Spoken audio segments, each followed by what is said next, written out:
Hey there! Are you finding it awkward or uncomfortable to tie masks behind your head?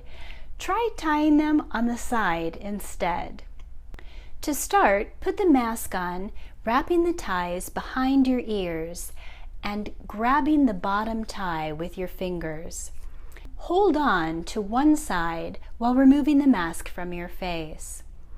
Put a safety pin at that pinch part to hold it in place while you're tying some knots.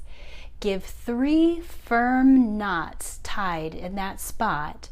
This is a permanent tie. You can tie a bow here or just trim the extra ribbon off short. Put the mask back on, looping the permanent side around your ear. On the other side, wrap the ribbon behind your ear and tie in a bow. This is the side that you'll tie and untie to wear the mask.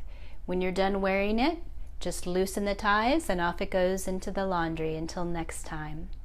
I hope this is a more comfortable alternative for those of you who are having difficulty reaching behind your head or just are tired of having ties caught in your hair. I spend a lot of time at home now, but when I go out, I wear a mask to help protect you. Please wear yours to help protect me.